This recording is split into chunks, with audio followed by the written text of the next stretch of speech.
Bien, buenos días jóvenes. Acá estamos haciendo un teletrabajo.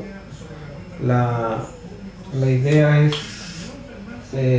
tener alguna claridad respecto al inicio de las clases y bueno, vamos a partir con física 2, que se refiere a electromagnetismo, para poder iniciar toda esta actividad. En este video daremos inicio a esta situación, ¿no es cierto?, a esta asignatura. Por lo tanto, vayamos al contenido. Aproximadamente estos contenidos se refieren al programa que nosotros normalmente vemos en electromagnetismo o física 2, ¿ya? Ahora, la primera parte se refiere a la electrostática. La electrostática fue muy estudiada en la antigüedad y una de las primeras personas que trató de modelar matemáticamente la interacción entre cargas fue el señor Charles Coulomb. Por lo tanto, hizo algunas mediciones experimentales y de ahí sacó algunas conclusiones y formuló lo que nosotros conocemos como la ley de Coulomb, que en el fondo es el modelo matemático que representa esta situación. Posteriormente vamos a ver lo que es el campo eléctrico. El campo eléctrico, tal como el campo gravitacional, es una representación, ¿no es cierto?, de un conjunto de líneas de fuerzas, que en este caso son fuerzas eléctricas. Ya lo vamos a ver en forma de distribución discreta y también de distribución continua, tal como la ley de Coulomb la vamos a representar como una representación discreta y después una distribución continua. Dentro del campo eléctrico hay una técnica para calcular ese campo eléctrico en situaciones bastante complejas, y se formula la ley de Gauss para campo eléctrico. Posteriormente, ya cuando las cargas tienen un cierto potencial, nosotros podemos averiguar qué sucede con ella, ¿no es cierto?, cuando la carga empieza a mover, y formulamos el potencial eléctrico. También tenemos que ver lo que es la diferencia del potencial, o sea, cuando se produce una corriente eléctrica. Y también expresamos, ¿no es cierto?, para nuestro caso, lo que es la corriente eléctrica a través de una expresión, y ahí también cabe la ley de Ohm para la corriente eléctrica, y esa ley de Ohm es una relación entre el potencial y la corriente, lo cual nos da como una situación de por qué la corriente no pasa libremente en los cables, ¿no es cierto?, y vemos lo que es la resistencia eléctrica. Por último, en esa idea tenemos los circuitos eléctricos de corriente continua, donde aparece el señor Kirchhoff, también encontrando ciertas leyes para determinar algunas situaciones donde son más complejas, para poder calcular la resistencia equivalente o lo que se trata de encontrar. Y como segundo tema, nosotros vamos a ver el magnetismo. Allí vamos a ver cómo funciona el campo magnético, y hay una ley que se llama ley Biot-Savart, ¿no es cierto?, que es muy similar a la ley de Coulomb. Kirchhoff para campo magnético y la inducción de la corriente, ¿ya? Esa sería un poco la situación. Bueno, volviendo al tema de la electrostática, nosotros tenemos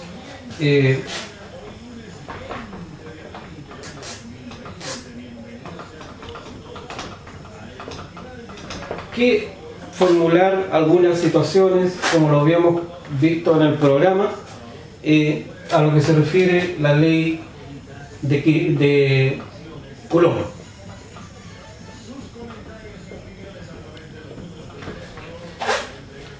Bueno, la ley de Coulomb se basa básicamente en la situación de la interacción entre cargas. Siempre cuando hay una interacción se refiere a que están interactuando a lo menos dos cuerpos entre ellos. Ahora, si nosotros pensamos en las cargas, lógicamente que eso lo vemos en la práctica cuando nosotros frotamos una regla de plástico y lo acercamos a un grupo de papeles, de papel picado, ¿verdad? Ahí se produce una interacción.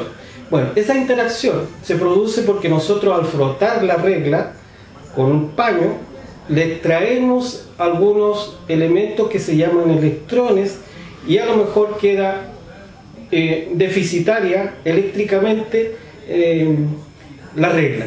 O sea, en el fondo la regla se carga. Y todos los materiales que nosotros conocemos tienden a ser eléctricamente neutros en la naturaleza.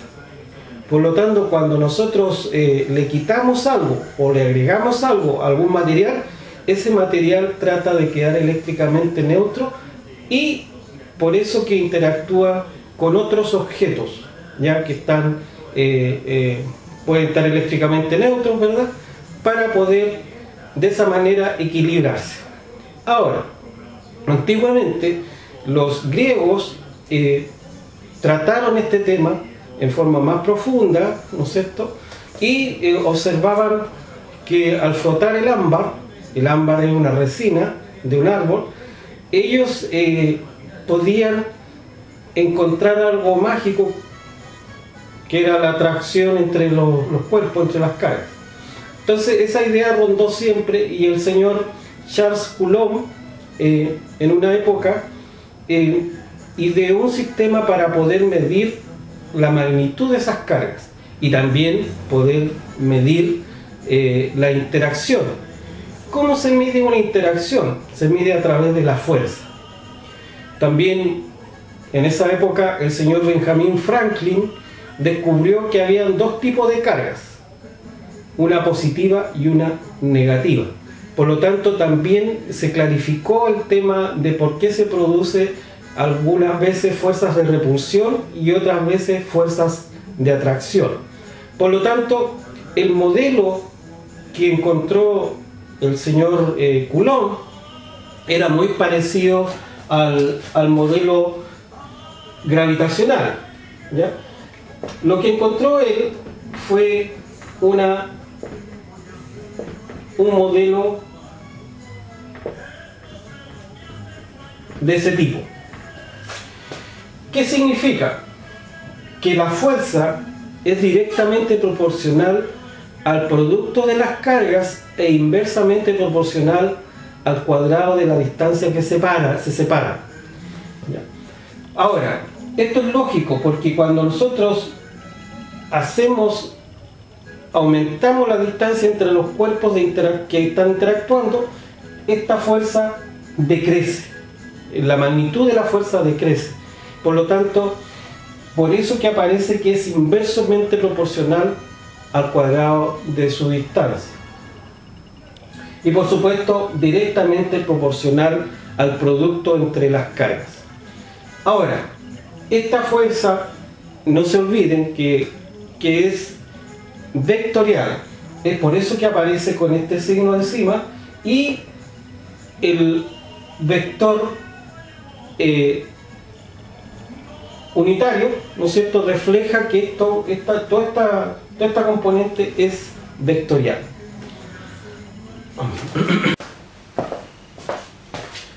Bien, continuamos con la ley de Coulomb. En este caso, nosotros tenemos la ley de Coulomb en forma general, pero la vamos a trabajar con una notación que vamos a enunciar ahora. Acá nosotros vemos la ley de Coulomb ¿ya?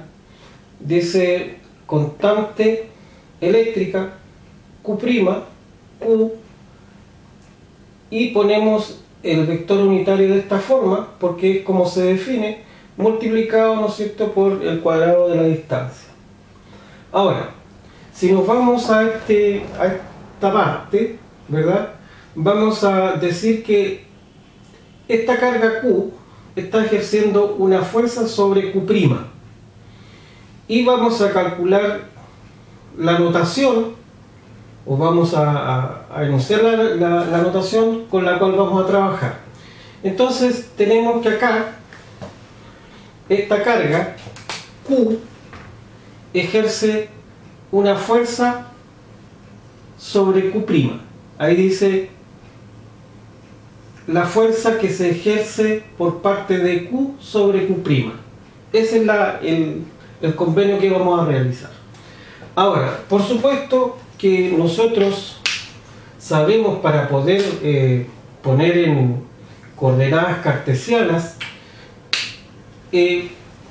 tenemos que utilizar el sistema de coordenadas. En primer lugar vamos a poner la posición de la carga Q', que es R', y la posición de Q, que es R. La posición relativa, ¿no es cierto?, sería delta R, ¿ya?, el vector posición de una carga respecto a la otra. Ahora, en el fondo, lo que aquí tenemos también es una distancia. ¿Cómo podemos calcular ese delta R? Bueno, simple, sumando los vectores. Tenemos R sumado delta R nos da R', es decir, R más delta R es igual a R', da como resultado R'. Bueno, en definitiva, ¿cuánto vale delta R? Vale R' menos R. Pero vamos a ver qué significa R' y R. R' siempre lo vamos a considerar como la posición de la carga sobre la cual se ejerce la fuerza. Y R es la posición de la carga que ejerce la fuerza. Entonces, dicho eso, nosotros reemplazamos estas condiciones que están acá en esta fuerza. El R, vector, ¿no es cierto?, es equivalente a la posición. Entonces, la posición sería R' menos R, dividida por la posición al cuadrado y multiplicado por R. Entonces, ahí nos queda R al cubo. Por lo tanto, esa posición sería R' menos R elevada al cubo. Perfecto.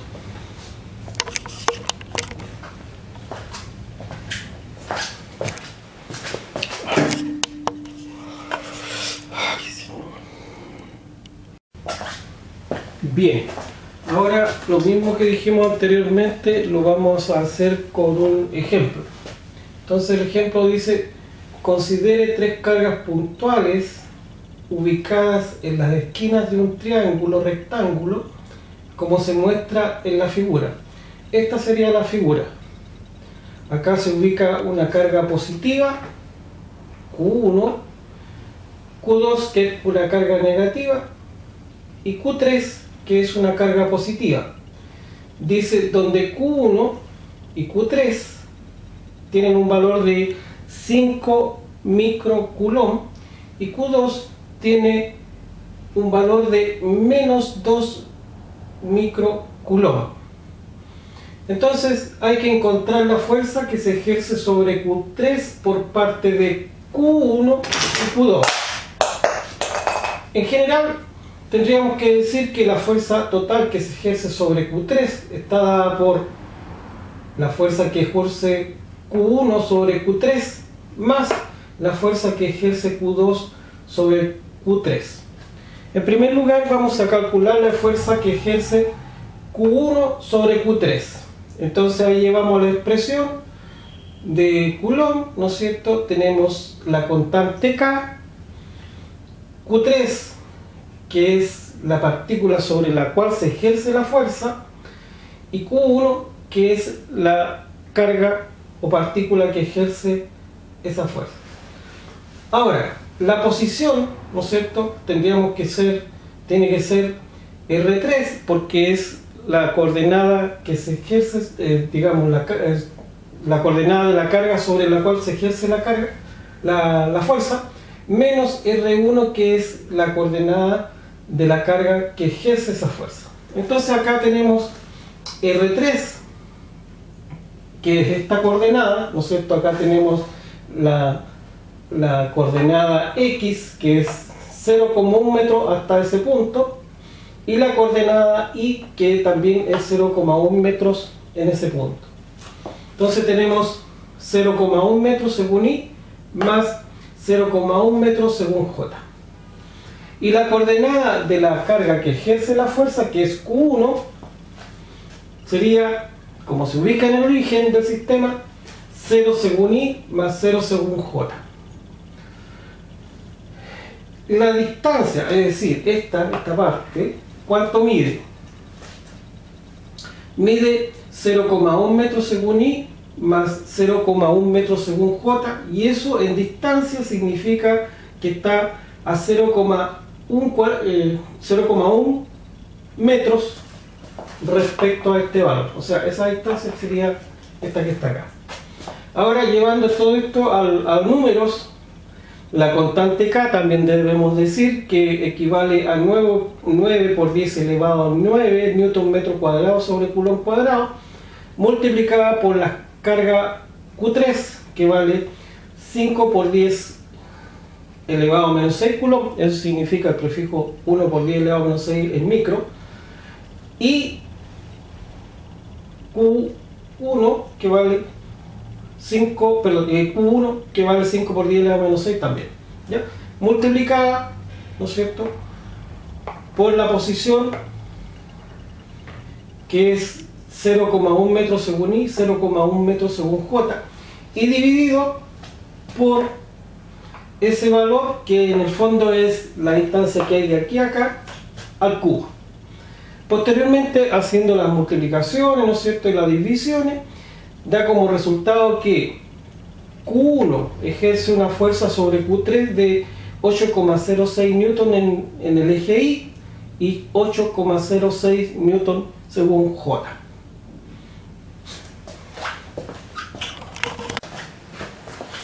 Bien, ahora veremos la fuerza que ejerce Q2 sobre Q3, ¿no es cierto? Ponemos el modelo, ese modelo dice K por Q3 por Q2 y el vector posición relativo dividido por esa posición relativo al cubo. La posición de R3 es tal como lo indicamos la vez anterior, 0,1 metros según Y, 0,1 metros según J, y la posición de R2 o Q2, que es esta, ¿no es cierto?, tendría un valor solamente en el eje Y, es decir, quedaría 0 en el eje X y 0,1 metros según J. Ahora, al hacer el vector posición, ¿no es cierto?, da como resultado 0,1 metros según Y. Ahora, la distancia que hay desde Q2 a Q3 vale 0,1 metro. También, al ingresar todos esos datos, ¿no es cierto?, al modelo matemático, nos queda esta expresión, ¿no es cierto?, 9 por 10 elevado a 9 newton metro cuadrado, que es la constante, el valor de Q3, que es 5 por 10 elevado a menos 6, el valor de Q2, que es menos 2 por 10 elevado a menos 6 coulomb, el valor de R3 menos R2, que es en el fondo 0,1 metros según Y, solamente en el eje X, y dividido por la distancia esta al cubo. Resolviendo, ¿verdad?, esos numeritos, la fuerza total de Q2 sobre Q3 es menos 9 newton según Y, que es esta parte que está acá. Ahora, recordando también, considerando el otro cálculo que hicimos, que es el cálculo de la fuerza que ejerce Q1 sobre Q3, más la fuerza que ejerce Q2 sobre Q3, sumadas esas fuerzas, da como resultado menos 0,974 newton según I, más 8,02 newton según J. Y si nosotros vemos esta sería la resultante, o la fuerza que se ejerce sobre Q3, y tendría un lado negativo en el eje X y un lado positivo en el eje Y, con lo que concordamos con este resultado.